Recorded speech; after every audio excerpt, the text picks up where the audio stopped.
So I appreciate everyone who has made time to be here.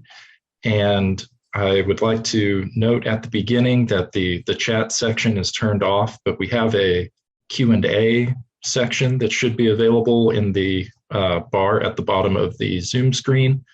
So if you would like to send in questions during the presentation, we're not going to respond live, but Val and I, one of the other members of the Center for Peace and Development here, are going to collect those questions, and we will pose them to Doctors Hsieh and Kramer at the end of the presentation. So we also feel strongly that knowledge about this topic can strengthen our communities and lead to a more sustainable world. So that is very, very important to us, and we are glad that you chose to attend this webinar. The webinar is only possible because of a group of folks who care very deeply about making our world a more serene and equitable and livable place, and that would be the OU Center for Peace and Development, as well as the Security and Context Initiative. So we're very grateful for them for sponsoring this event.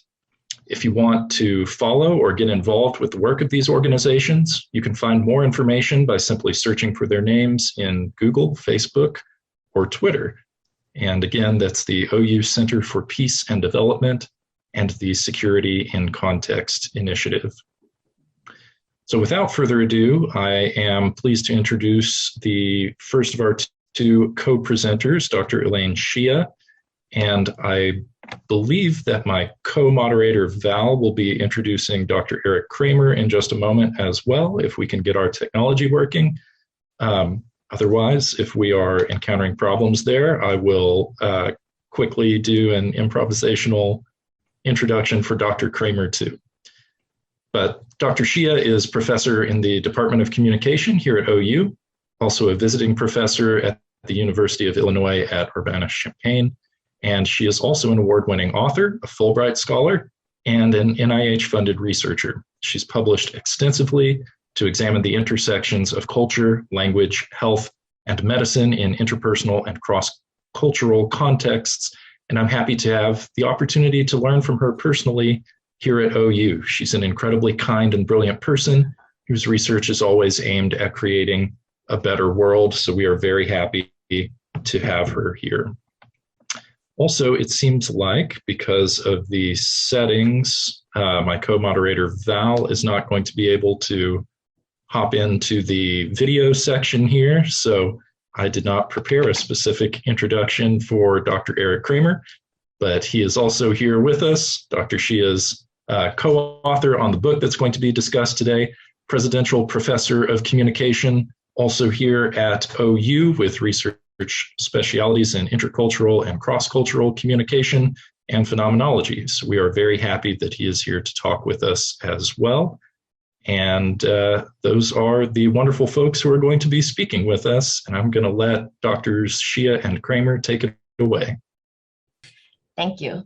So our topic today is cultural attitude and vaccine resistance, and the foundational work in thinking about how do we solve the problem or understand the problem, if not solving it, of vaccine resistance. We use our book, which is me rethinking about how can we understand culture in health communication or communication in general.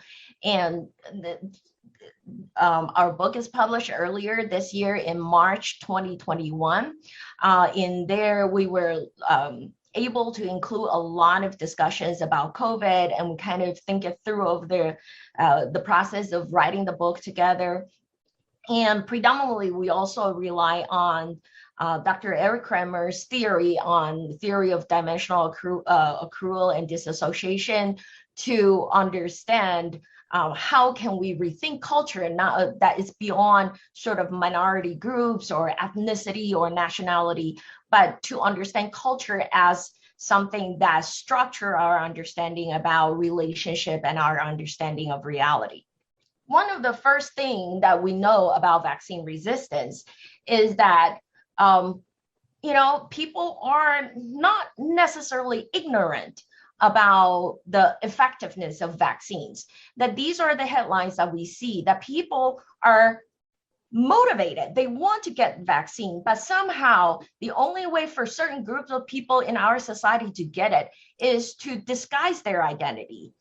And so in other words, somehow getting vaccine is problematic. As a vaccinated identity is problematic for these individuals, maybe in their community, presumably, that, or their social network. When we think about historically what public health has done in convincing people to adopt behavioral change, their strategies tend to focus on, for example, cost-benefit analysis. I am going to increase your perception of the benefits in getting this particular vaccine. I'm going to tell you how effective this vaccine is, how long it will help you avoid COVID, how much it would benefit you for not paying medical bill. I'm also going to try to reduce barriers. So I'm going to have mobile clinic. I'm going to make vaccine easily accessible to people. Sometimes we also, more recently, you hear people talking about having community-based campaigns. In other words, we recognize that different communities may have different belief systems. So we say, maybe we need to address African American communities' medical resistance, how they're concerned about the larger community, the larger society may not be fair to them. How do we make them trust medical professionals so that they would accept the campaign that we're offering? So typically we offer tailored messages as communication scholars. We talk about how can we change their behavioral belief, tell them that getting vaccine is good. It will not make you magnetize you into a new being. You won't change your DNA, RNA. And we tell them that, a lot of people have gotten vaccinated. They're more normative belief, what other people do. We tell them that, it's common practice. Most Americans support it. So you should just be like everybody else. Don't feel all like, join the crowd. This is what we do to protect each other. And or that we try to talk about the severity. So you see the news talking about how severe people's COVID is, talking about how susceptible, how more transmittable this new Delta variant is. These are all traditional public health campaign strategies in trying to motivate people to change. But the current situation is that it's clearly demonstrating that a big chunk of our people in our society are vaccine resistant, and they certainly know about this, right? That they are certain that there are enough information for them to witness the number of people who died, that it has surpassed 1918 Spanish flu, but they are not changing their mind. Or that somehow, even as they decided that they want to get vaccinated, they don't want anybody to know that they are vaccinated. So here is what's going on within their social network. One of the puzzles we face is that why is it that people are fearful that their vaccinated status will be known? So much so that they would disguise and hide their vaccinated status. Now, more and more places are requiring people that they need to show vaccinated record in order to go to restaurants, to go to receive certain type of business. But if these people went so far to disguise themselves when they're getting vaccine, these people will not flaunting their vaccinated record around in their community and tell people that, to create identity of the vaccinated identity. And the question is, why? Why when you show your proof of vaccination, you can attend schools, things get so much easier for you. Why aren't you making these decisions? Here is where we start our thinking about sort of this perceived social norm, right? Historically, what public health campaign does is that we want to correct people's understanding of social norm. So, for example, we tell college students that their perception of how many people binge drink is too high compared to actual reality, or that we tell them that they're actually more susceptible for flu than they personally believe that they are. So we're trying to correct these beliefs about the social norms, like what's happening in the world. However, in this book, we argue that this kind of understanding of like if I provide the accurate information about how transmittable Delta variant is, how popular the vaccine is in the larger community, is not going to be helpful, because depending on a person's cultural attitude, they're going to have very different understanding about the meanings and functions of social norm.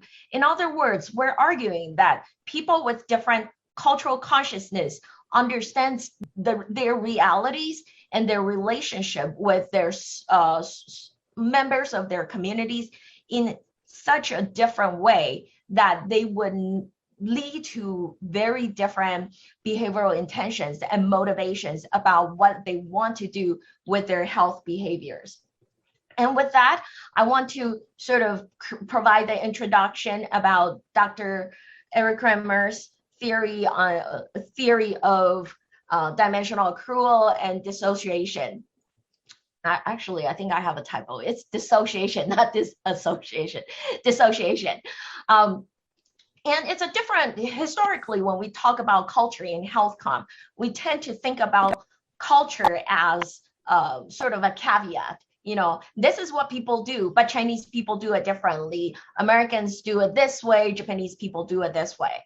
Dr. Kramer sort of stepped out of that ethnicity, nationality frame, or even minority status frame, and think about how culture as a conceptual framework create a different way of understanding between our identity, our relationship with other members in our community, and to our larger reality, like social reality. And in the book, we propose that there are 4 different types of cultural consciousness.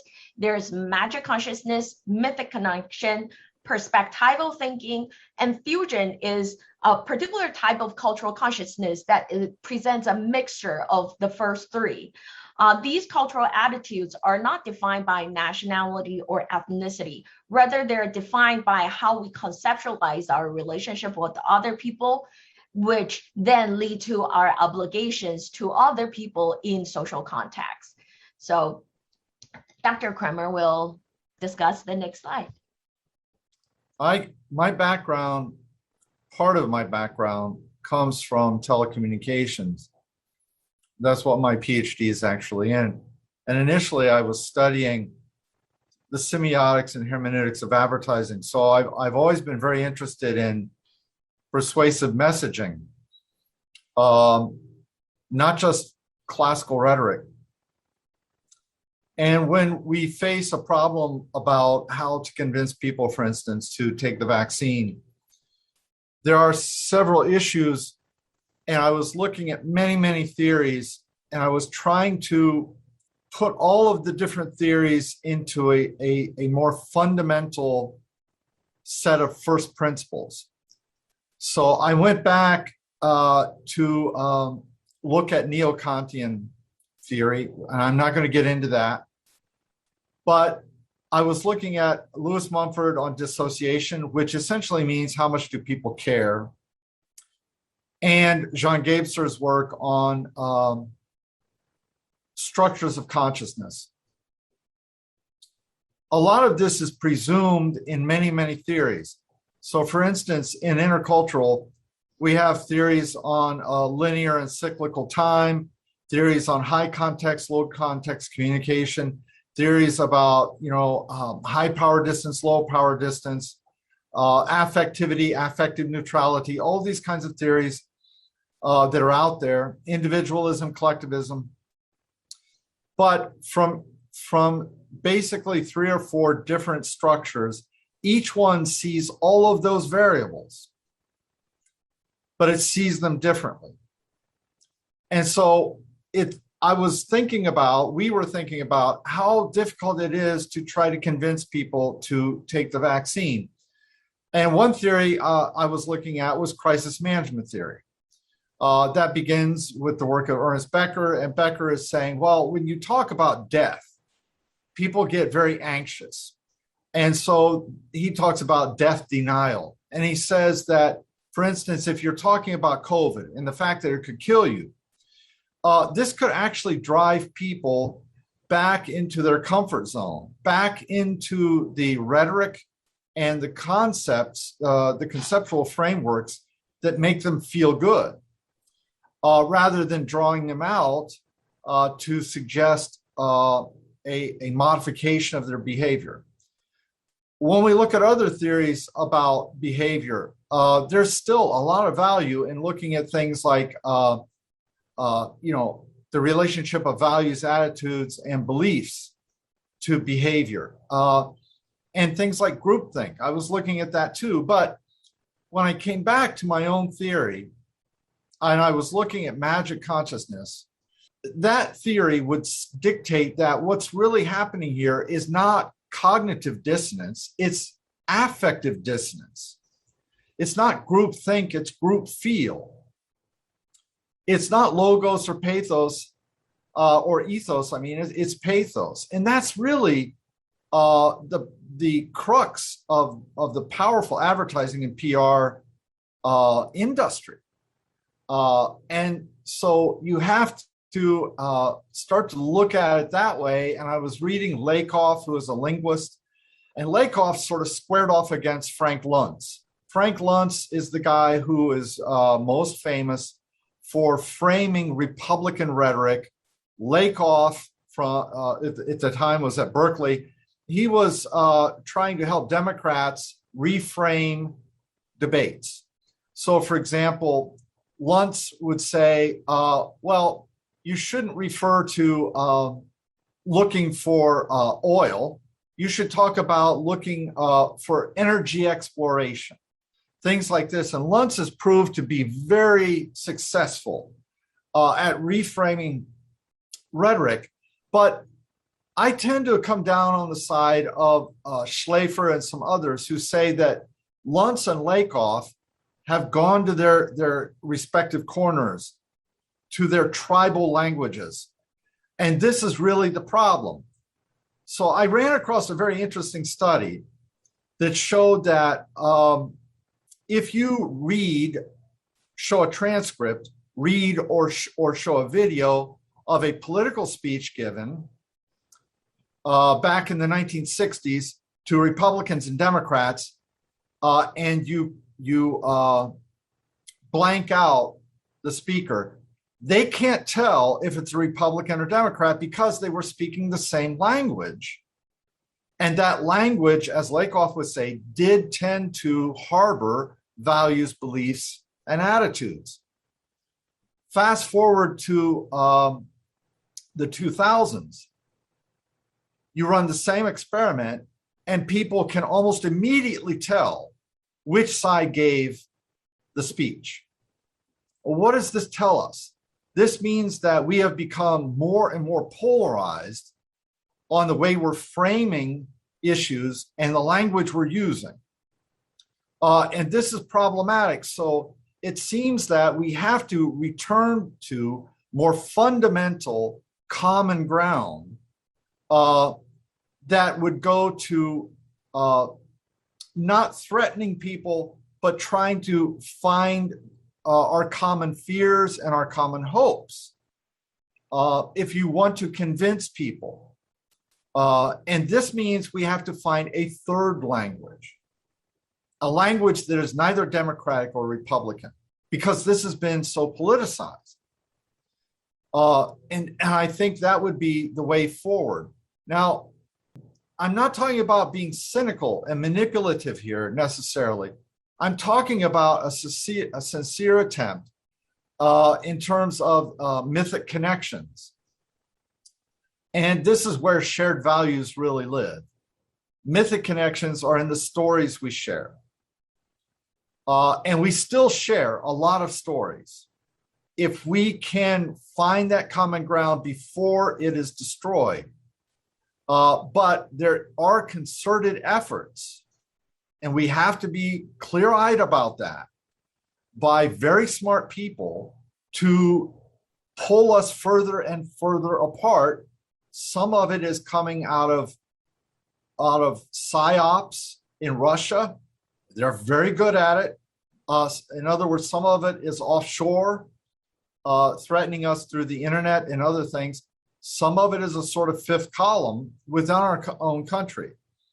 So I would urge people to start to find the common myths that still bind us and the language there, because this is not an issue of cognition as much as it is an issue of shared emotion.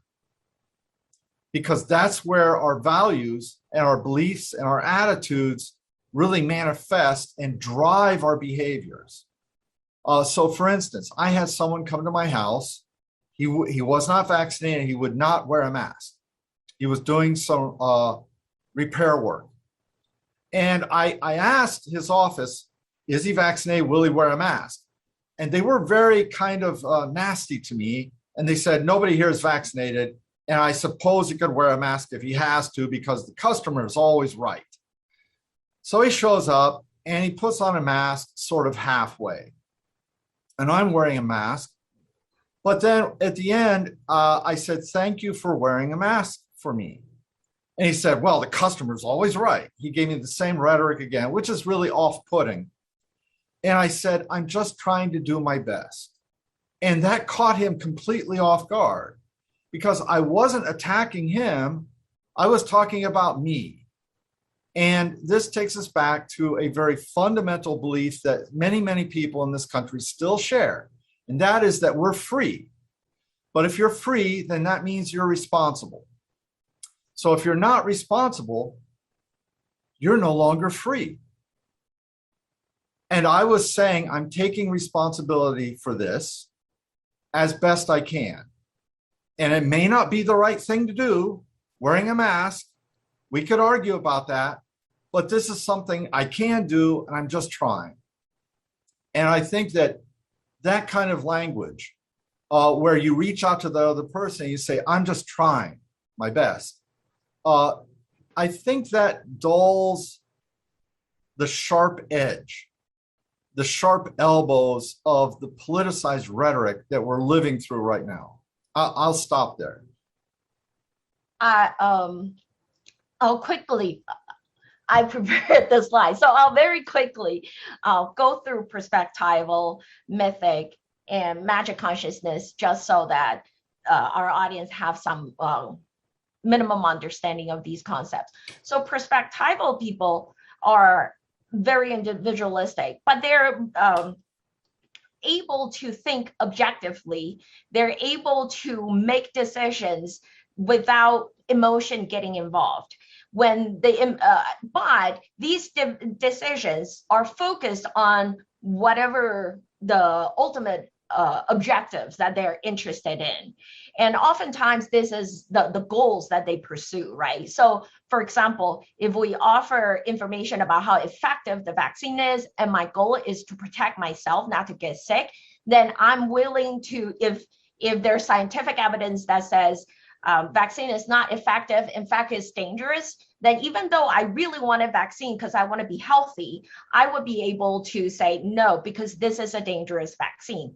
But at the same time, if all of a sudden there are better evidence, better studies that provide me a different incentive, that convince me that I was wrong, my identity is not involved, I'll be more than happy to change my position, because now I have another measurement, another tool that gives me the kind of answer I want to achieve by changing my behaviors. So in this sense, you see that if there are people who would not get, who are not whose measurement, whose motivation is not motivated by scientific data, but these are people who can be motivated by financial incentives, then offering incentives to these people, they're not gonna feel like, oh, somehow I'm betraying my earlier belief of saying that, you know, the vaccine is dangerous. They'll be more than happy once you find the incentives that they like and appreciate, then they will change their behavior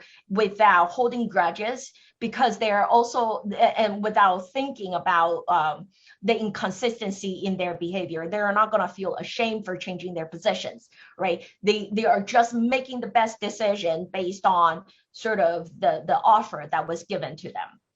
In that sense, you can also say that perspectival people may resist vaccine as a result of FDA's emergency declaration, because they were concerned about how safe the vaccine is. But once FDA have an official regulatory approval, perspectival people will be able to say, now I'm convinced of the effectiveness and safety, and so you have proven to me, and I am willing to get vaccinated. On the other hand, method connection, like Dr. Kramer said, that these are driven by shared values. So you see early on in the vaccine in COVID health campaign, you see doctors who would appeal to the public on specific values that says, you know, we stay at work for you, you stay at home for us. We are both making self-sacrifice, but we are together and together as a community, and we get to achieve the goals and values that we share together as a community.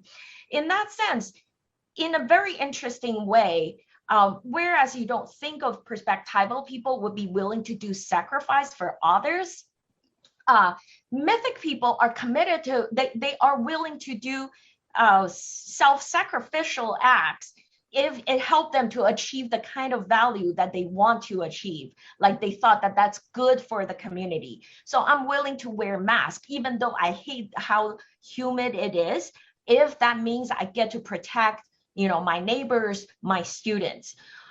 Interestingly enough, though, myth and share value can happen in different ways in different communities, right? So for another community, they may believe that, you know, American democracy is under assault, that freedom is under assault. So I'm willing to self-sacrifice my own personal health. I know that not wearing masks is dangerous to my own personal health, but in order to make a statement, I am willing to not wear a mask as a political statement, as an ideological statement, to protect the shared value of personal autonomy, you know, freedom. So that's why you kind of see the rally where the rally sign is, you know, freedom. That's the value that they're pursuing. And then for magic consciousness is not, it is sort of, you know, they're not self-reflective. They act because this is who we are. All the actions that they do is identity defining. And they're not sort of this cerebral thinkers trying to say, okay, if I do this, what happened? They do it because this is what we do. And so there's a strong unreflective bond to in-group. But because there's a strong sense of we, it creates an understanding of others. That out-group is what we're against. And so all these behaviors highlight the differences between in-group and out-group.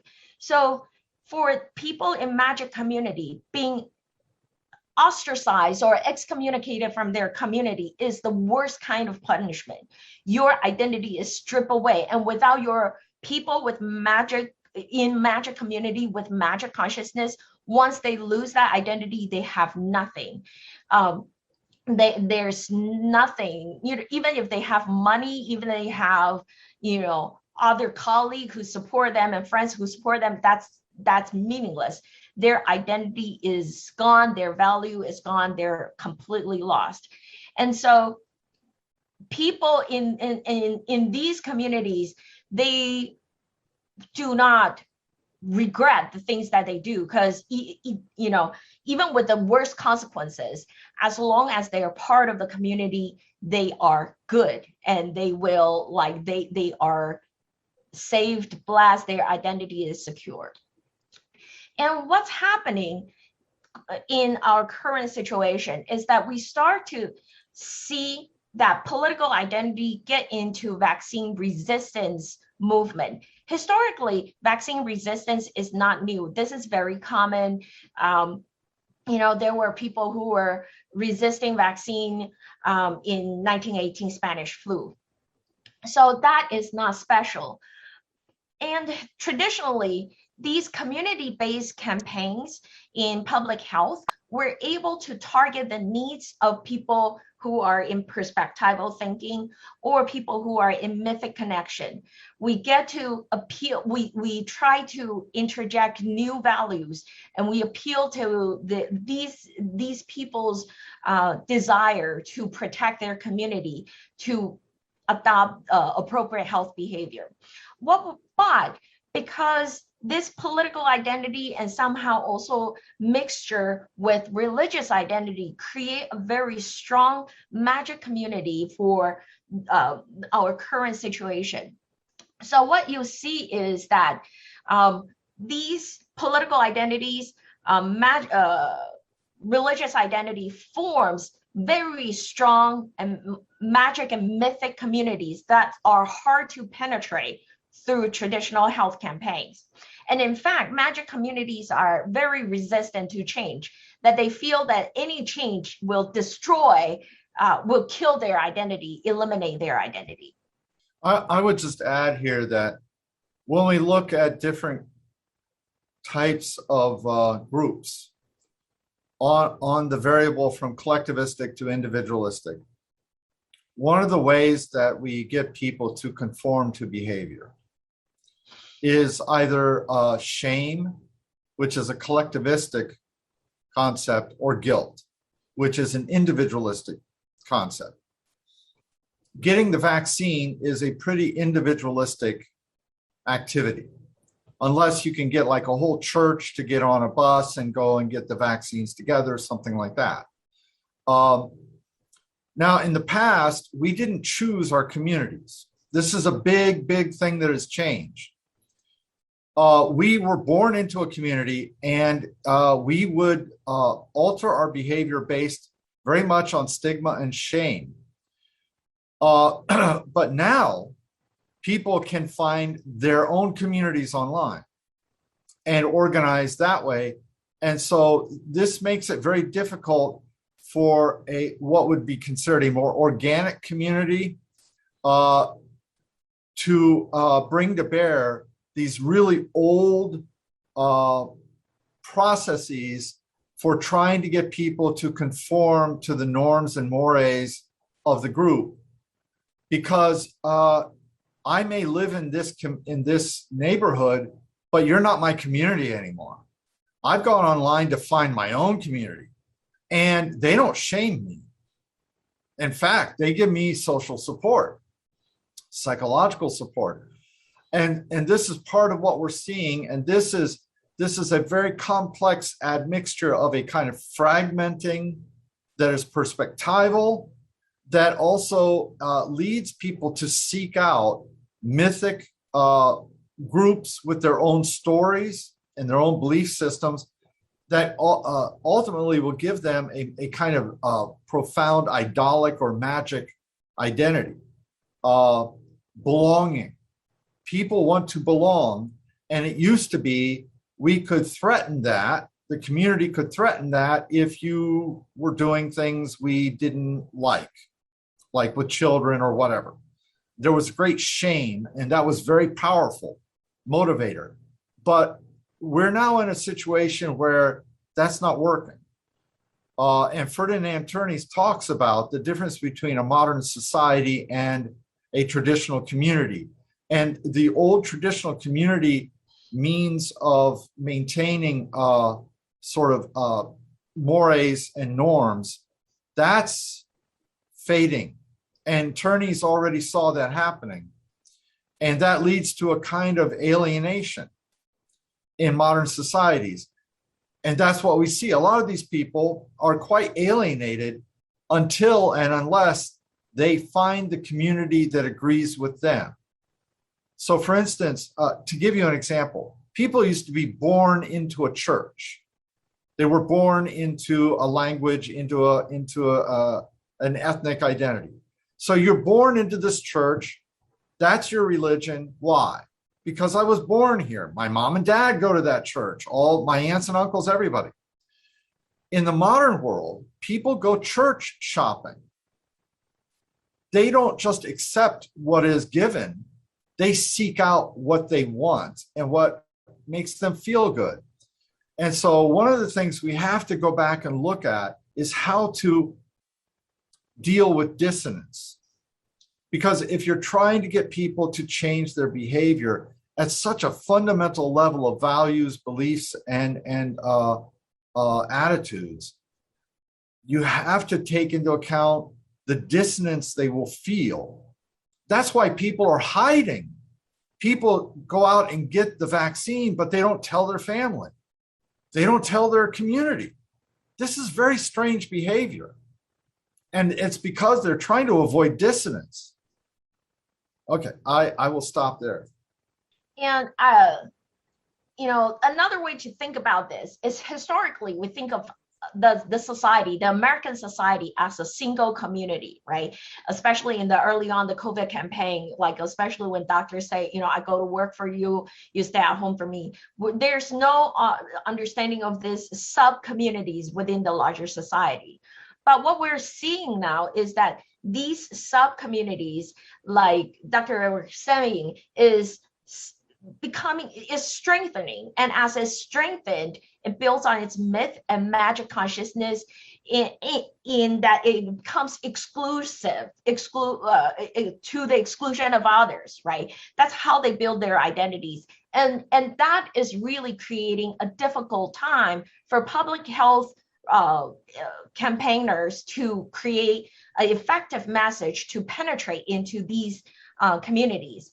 In addition to that, earlier I said that perspectival community people are able to their identity emotions are not involved. They see what they want to achieve and they're able to manipulate and exploit information, messages, other people's identity to achieve what they want to achieve.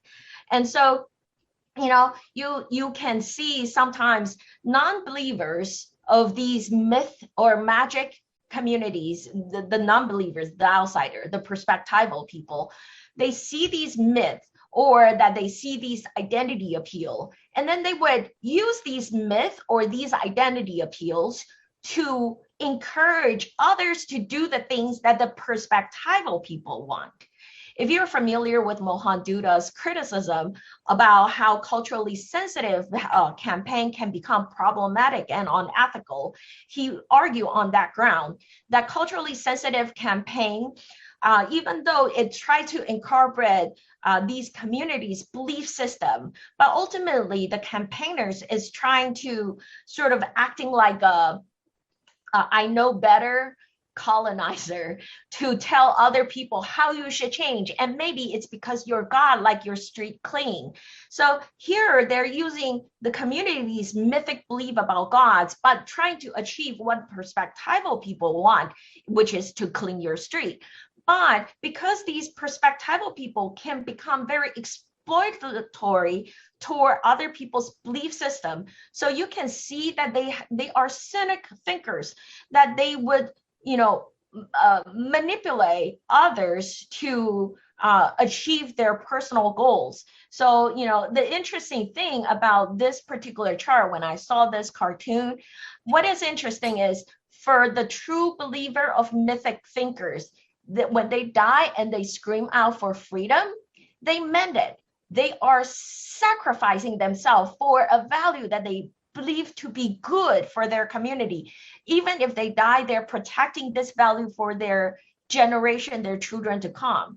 Except that in this process, you see that politicians are manipulating these messages that even though they themselves have gotten vaccinated, they try to say that, it's individual's choice.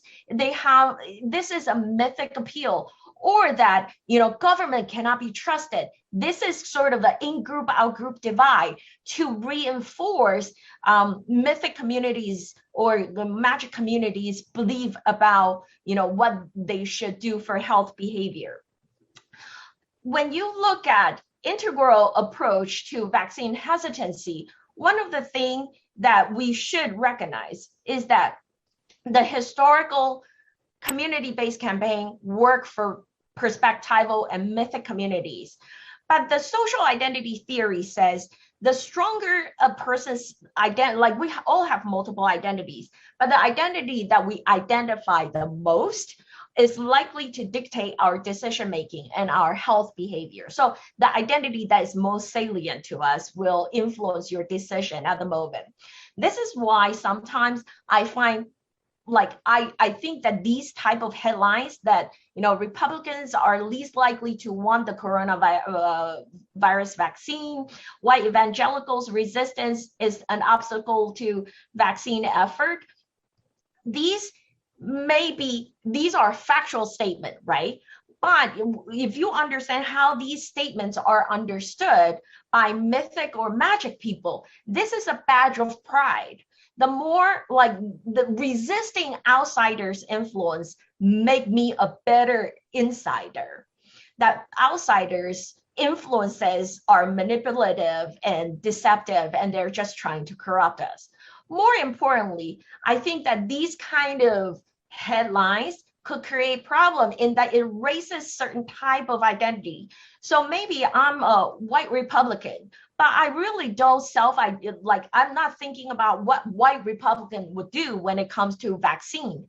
But now that I see that, you kind of see this reverse influence of social norm. I'm telling you that people in your group do not like vaccination. So maybe then you should follow your group norm. And that can become problematic when it comes to vaccine effort. The other thing, like Dr. Kramer said, that magic consciousness is idolic communication. There isn't a whole lot difference. They mean what they say. And in that sense, that when they say that, you know, COVID vaccine equals death, and we were like, you know, perspectival thinkers, I can show you science that it's very safe. There's no issues about death involved in getting vaccine. It has nothing to do with political identity, this and that. But that's what perspectival thinkers think.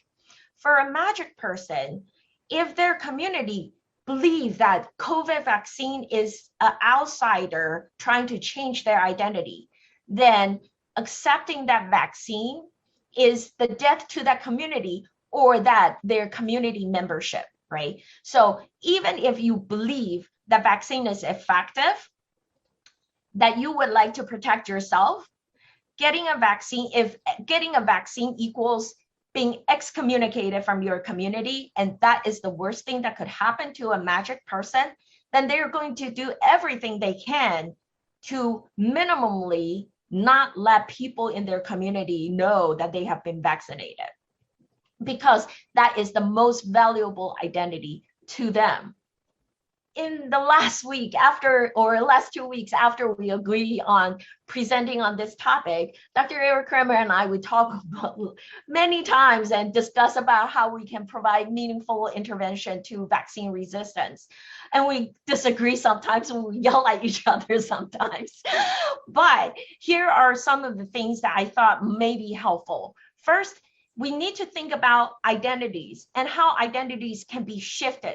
So by recognizing that there are multiple identities that a person can have, I think for mythic vaccine vaxxers, so for example, those who believe that not getting vaccine is about, you know, protecting their individual freedom, we can shift their understanding of,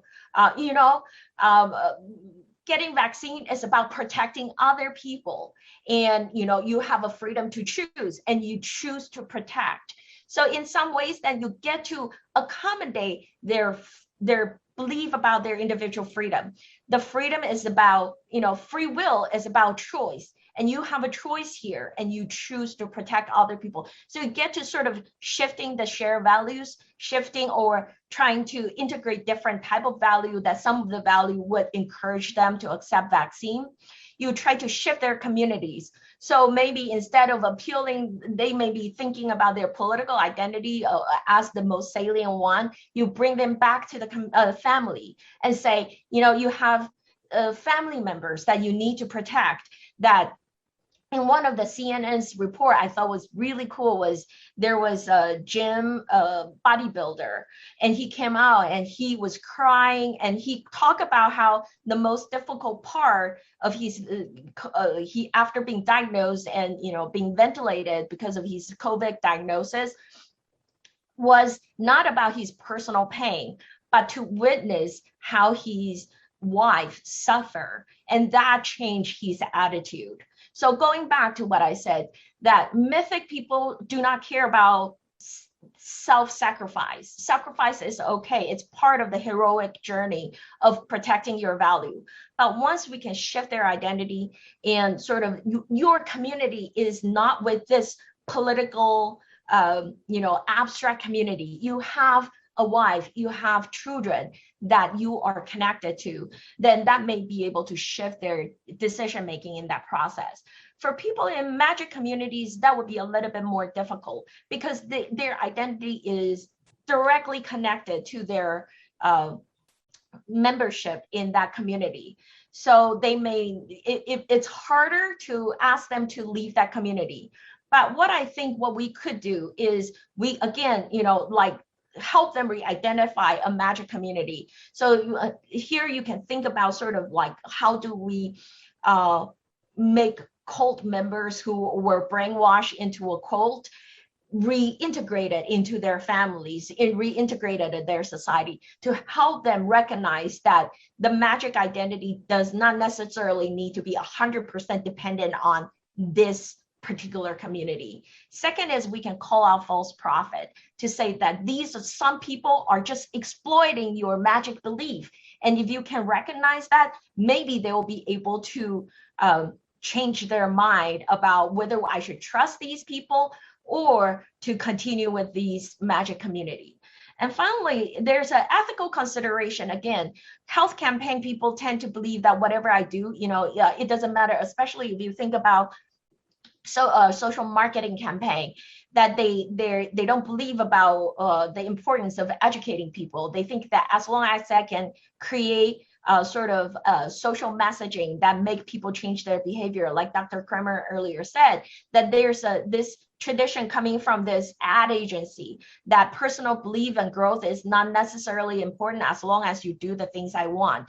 And so there is a part of health campaigners that can end up sort of adopting a similar exploitatory stance in sort of exploiting people's belief in order to make them, get vaccinated. And part of the challenge is that there's ethical issues like Mohan Duda criticized before. The other thing is sometimes we in community-based campaign, we talk about sort of recruiting community insiders. But with community insiders, what is interesting about this magic community is sometimes they turn on their leaders that if they are not consistent with their sort of magic ideology. So, interestingly, you still see sort of Trump get booed when he tell people that they should get vaccine, or a pastor of a church get fired because he told people that, getting vaccination is good. So community insider is tricky. I mean, it tend to work well with mythic communities, but when it comes to magic communities, they don't work as directly as what we typically imagine they would when you work with church leaders. So, but nevertheless, Dr. Eric Kramer and I both agree that when you can, a really solid way of changing magic community for good is through community insiders, that they must themselves start to reflect about their ideology and belief. And for me as a public health intervention expert, I prefer sort of immediate intervention, right? So let's talk to, religious leaders, see if they could make a difference. But I think Dr. Eric Kramer's suggestion in our earlier conversation was right, that we have to focus on the next generation. When you can change children, maybe those people can be the future insider majority in that magic community. So that brings us to sort of our recommendation in the book when it comes to health intervention, that an integral fusion approach is a particular type of approach that we respect other people's cultural attitude and cultural perspectives, so that you recognize what is driving people's understanding about relationships and their perception of reality. And instead of doing what perspectival people do, which is to exploit those beliefs to achieve what you want them to do, an integral fusion appreciate these perspectives and try to find ways to accommodate and honor those perspectives while finding a common ground, a consensus in that community, so that, kind of like Dr. Kramer earlier said, that, there was a time where we have a common language that Republicans, Democrats use, that when they talk as one single community members, as opposed to two separate opposing groups that hates one another. So maybe in that sense, creating common ground, creating agreeable consensus, that we don't have to agree with each other together, but we share the same value and principles that for our common goal. And like I said, in this process, I think what is important for health interventionists is to be attentive to the kind of intervention, to be ethical and not to be exploitive. That's all I have. I wanted to add something here, something that I've been tracking a little bit. There's a new online phenomenon where on Instagram and other social media, where people are tracking the dead. And they're finding portraits of people who used to be staunch anti-vaxxers on Facebook or on their Instagram or whatever, who got COVID, got very ill, and then died. And now they're posting lists of people, and you can find these where they have a photograph of the person, a quote from what they said about the hoax of the virus or whatever, and then the date and time they died of COVID. And I know there's a lot of frustration and anger out there among especially medical professionals. My son is a physician. We used his picture.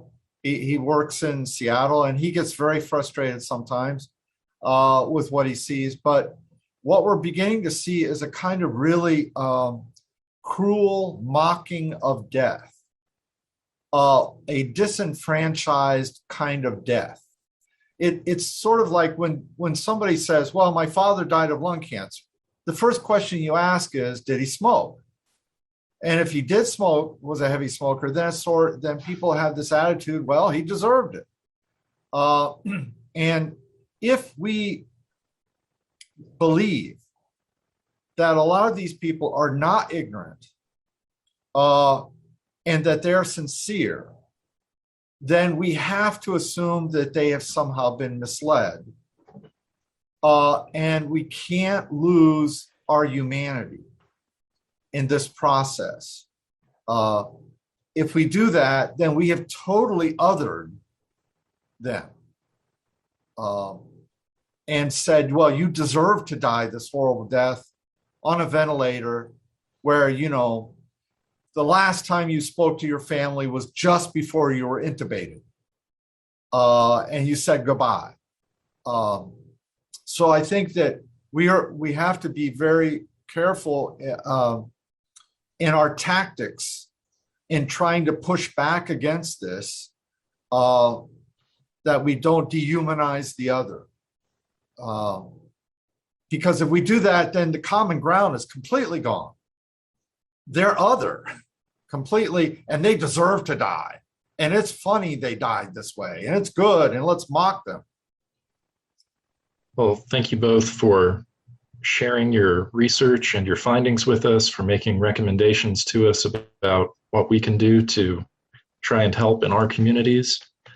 I haven't seen any questions come in from the audience so far. We do have a couple of minutes left in which we could potentially take a question or two.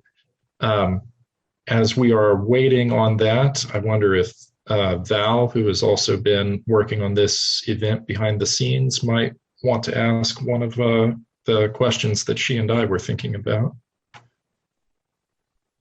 Dr. Hsieh and Dr. Kramer, thank you so much for sharing your research with us. I was wondering, in terms of the whole idea of magic consciousness and mythic consciousness and then perspectivalism, how does this, do you see this happen in cross-cultural contexts as well, especially as it relates to vaccines? And if so, what does that look like in other parts of the world? One of the suppositions, somebody just asked the question, what was the data collected for this?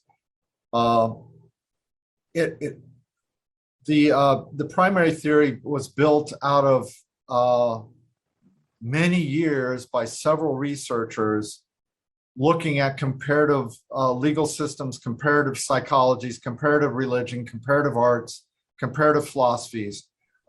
Coming out of Europe, there was a cadre of several researchers throughout the 20th and 21st century gathering data. And then I took that and I decided that I wanted to make it into a communication theory. So initially it was a comparative, it was a sort of phenomenology where there was a magic consciousness, a mythic consciousness, a perspectival consciousness. But I was looking at how this correlates in how we communicate. So I talked about idolic, symbolic, and signalic communication. Idolic communication does not have any dissociation. In other words, the statue is not a representative of God. The statue of Ganesh is God. And so if you pick up the statue and walk away, people will be very emotional with you because where are you going with Ganesh? It's like a holy relic in the Catholic Church. The holy relic, the bone of a saint or a piece of the cross, this is literally what it is. It is self-evident. It's not symbolic. It is what it is. And if you lose it, it's gone. It's irreplaceable. And so there's a great deal of emotion attached to things like this. Mythic communication is symbolic. You start to see dissociation enter into the communication process so that you now have something that stands in for something else that's absent. That's symbolism. The symbol is not literally the thing. And then when you get to the signalic, you have a totally arbitrary process. And you look at linguistics, for instance, de Saussure and others, they talk about language as being totally arbitrary. Words have no inherent value or inherent relationship to the thing that they signify. You have the signifier and the signified is very dualistic. And in that sense, we don't care. I don't care. You can call it a shoe or an arbor or a tree. One is Chinese, one is French, and one is English. I don't care, just as long as we understand each other. But when you go back to the magic level, we care a lot because it's not arbitrary. And so one of the things I try to talk about is that in cultures around the world, you see elements of all of these. None is superior to the other. But they tend to look at each other and understand each other in the only way they know how. So the magic person may see, like the cargo cults, he may see an airplane and think it's something that is divine because it can fly and carry people and goods. They make sense. It's basic hermeneutics. We make sense of things the only way we know how.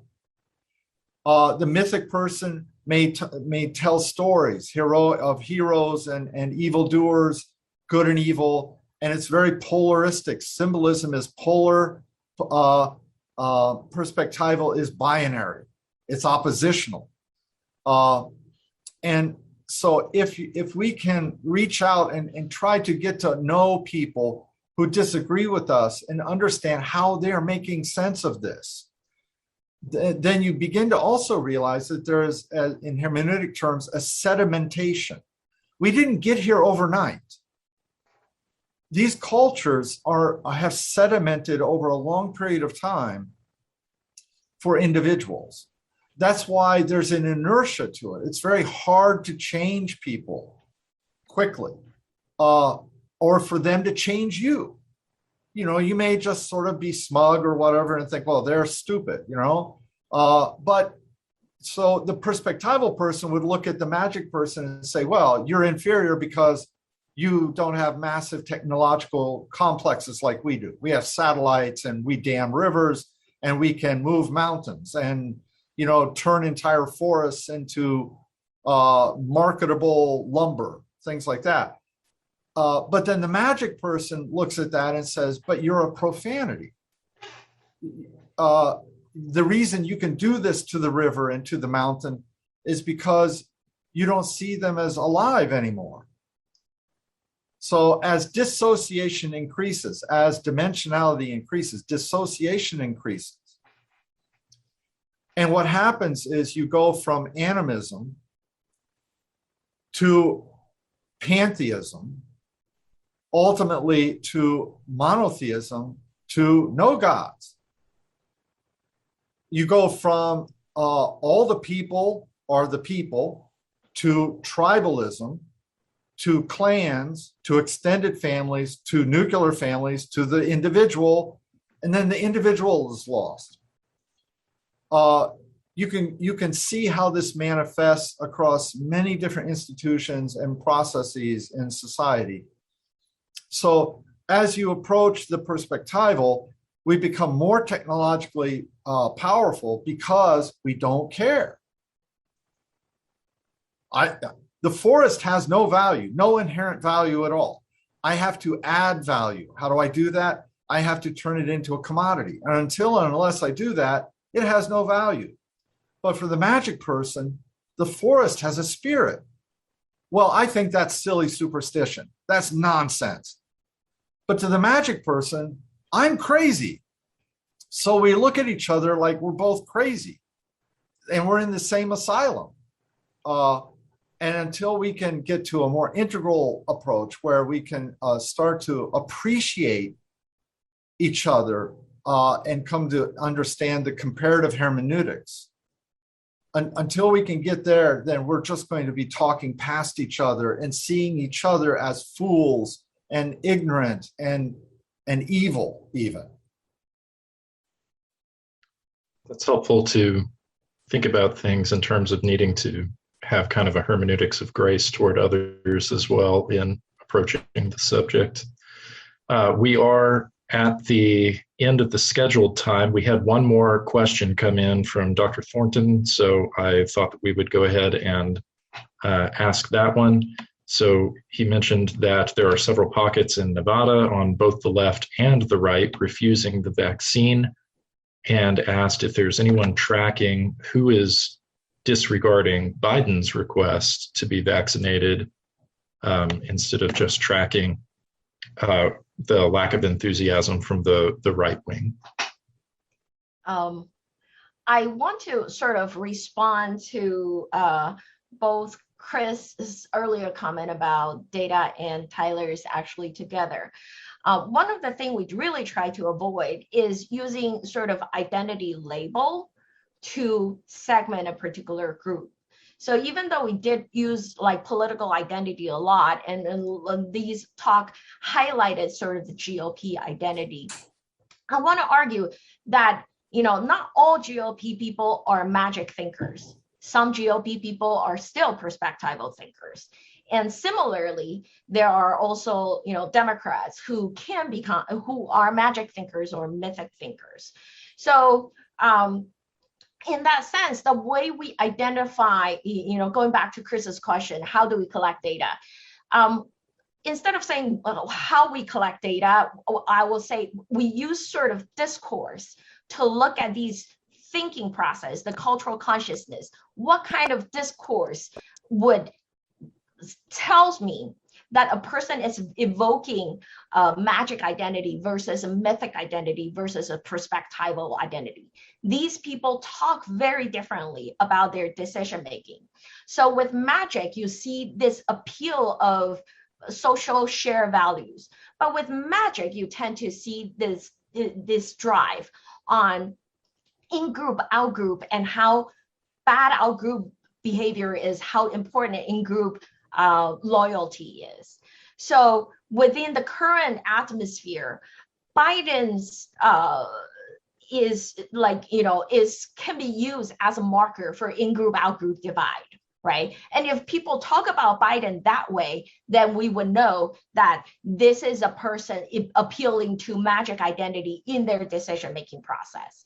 On the other hand, if people are talking about Biden doesn't have enough evidence, like right now, the debate is about whether Biden has enough evidence to advocate for a booster shot and how he may have said it too early without scientific evidence. If a person says, I'm not getting that booster because I don't trust Biden on this, CDC hasn't said anything about it. And, even the director overruled the panel decision.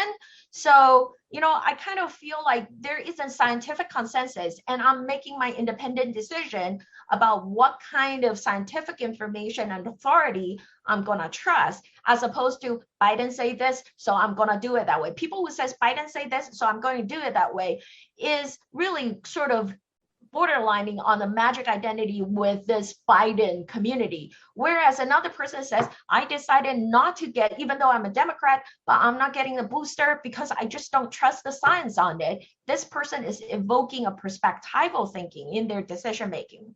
So one thing that is really good about this approach is that while we recognize that people can appeal to different ways, but because they're using discourse to evoke these cultural identities, so they can be identified.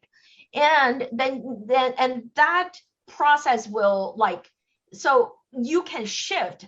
A person can have both magic identity, right? I feel very closely tied to my children. That's a magic identity and magic community. But at the same time, I'm a perspectival thinker when it comes to science and research. So if I can switch people's understanding about vaccine decision belongs to this mythic and perspectival ways of thinking as opposed to magic, then that may able to help them make the kind of decision that is more beneficial to the larger society.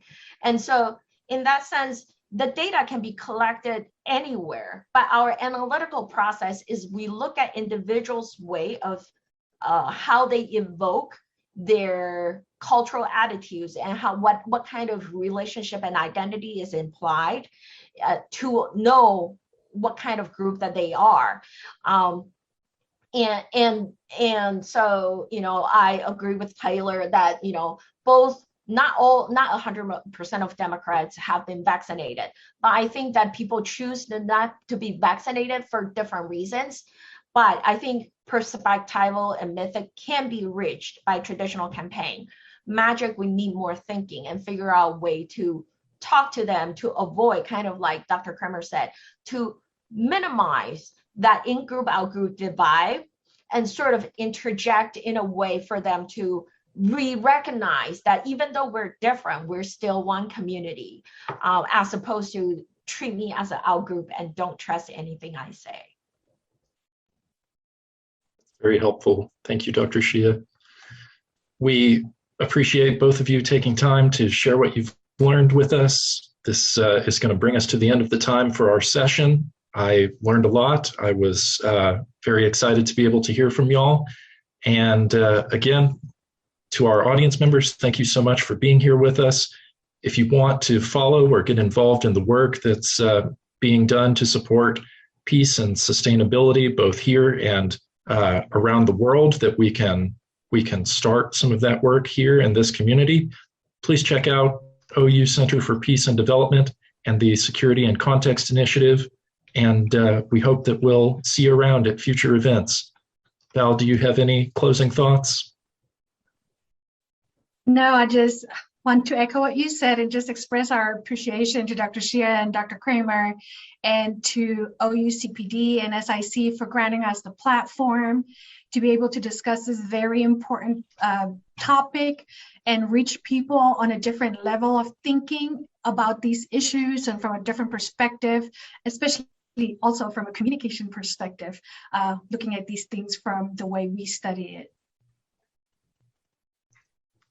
Thanks for having us. Thank you for inviting us. Bye-bye.